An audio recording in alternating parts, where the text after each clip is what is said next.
Well, you know my thoughts on Plan BS, as I call it, but how do some of the most formidable figures from across the political spectrum feel about this potential Tory revolt?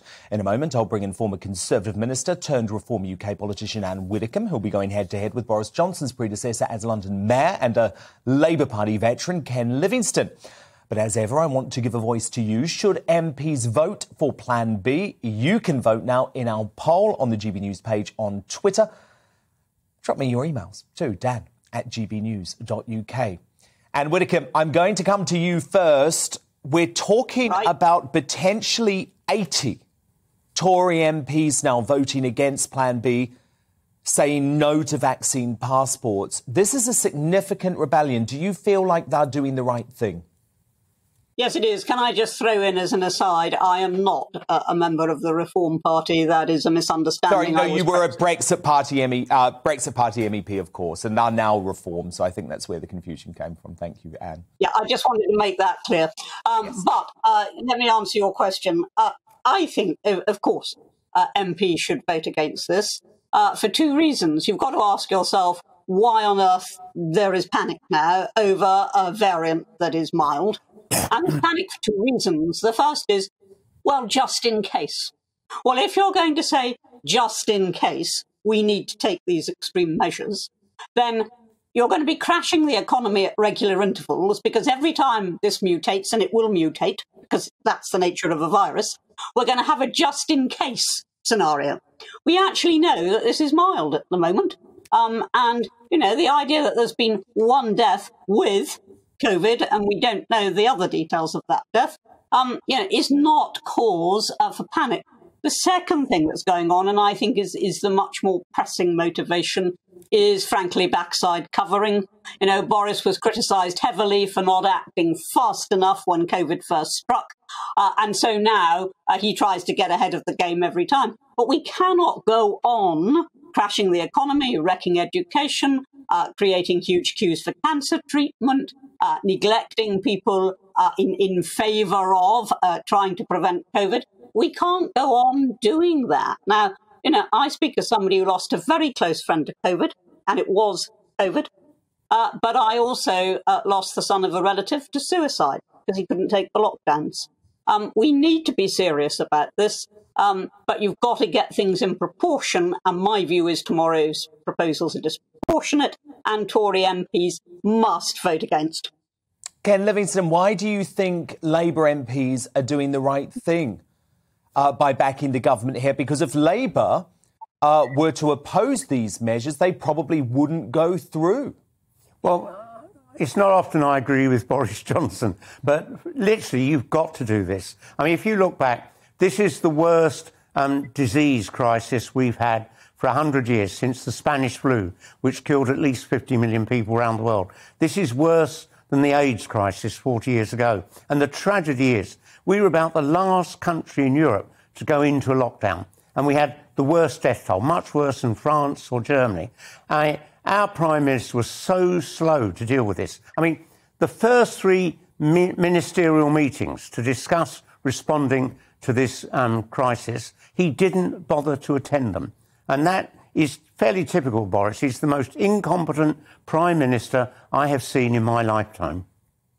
We don't have anywhere near the worst death toll now, by the way, when you look at per million of population. I think we're something like number 23. But Anne, do you want to pick up on that? Yes, I would like to pick up on that, because I think what you've got to ask is, as I said at the beginning, you know, if when you have no clear evidence that something is going to be dangerous and result in a lot of hospitalizations, or worse still, a lot of fatalities, then if you are going to say, never mind the evidence, just in case, let's do this, which is effectively what Ken is now saying. I mean, I'm not interested in rehearsing the past. I want to look at the present. If you're going to say, let's do this on a just-in-case basis, you're going to have to do that every time there's a mutation. And the economy won't stand it, and people's mental health won't stand it. And it is just time now that we did what we probably should have done earlier. We have to learn to live with it.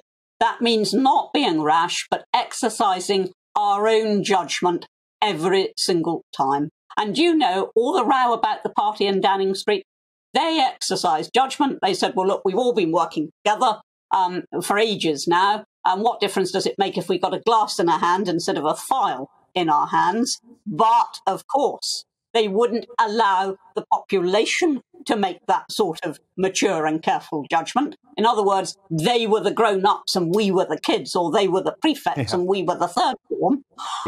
And that is really what people are angry about, but we should be able to exercise judgment. Yeah, I don't give a damn that they had a party, actually. I give a damn that they stopped us having parties and they stopped us making sensible decisions.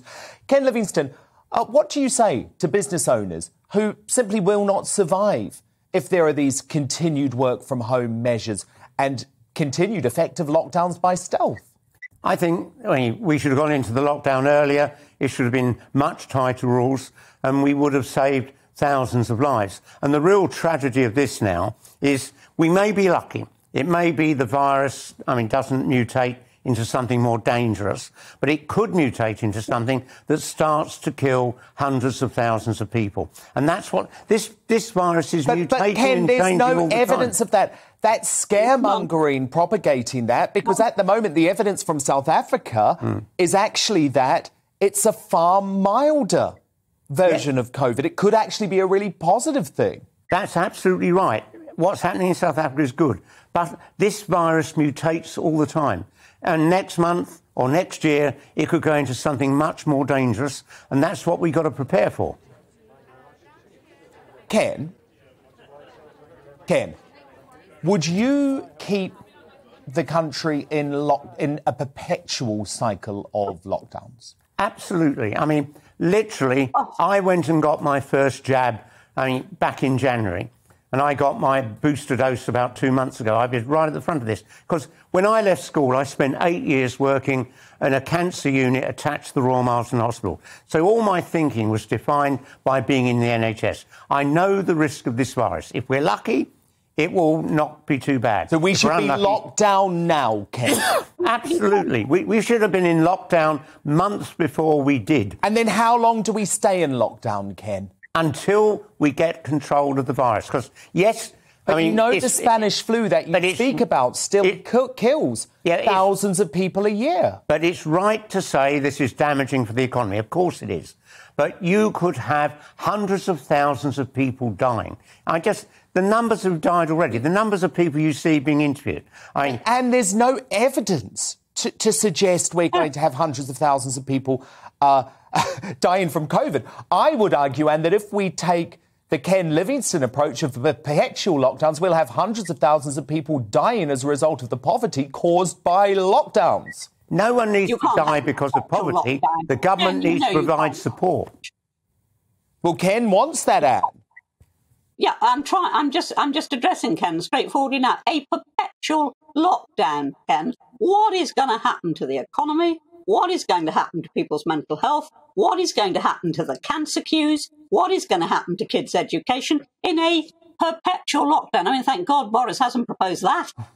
Well, people's mental health is going to be a lot worse when one of their family members dies because of this virus. It's devastating.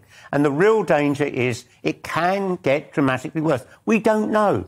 This is the situation. These viruses mutate. And as I said, we could have a sudden worse version. I'm one of those people who had a relative die of COVID-19 in a care home. My great aunt Celia, a woman who I loved very much. But let me also tell you, there is no way that Celia, who was in her late 80s, would have wanted my life to stop perpetually to save her, given that she was already suffering from very bad dementia. And I think we've got to get real. I think a perpetual series of lockdowns, which you're proposing today, would destroy this country. It won't destroy this country. It can save the lives of millions. Final word to you, Anne. You're supposed to be the workers' friend. Yeah, you're supposed to be the workers' friend. What's going to happen to all the workers in a perpetual lockdown? Where are they going to end up? How are they going to manage to live? Whatever are you offering people? I don't want to have to go to any of their funerals. OK. Well, look, you may have to go to their funerals anyway because there are things other than COVID.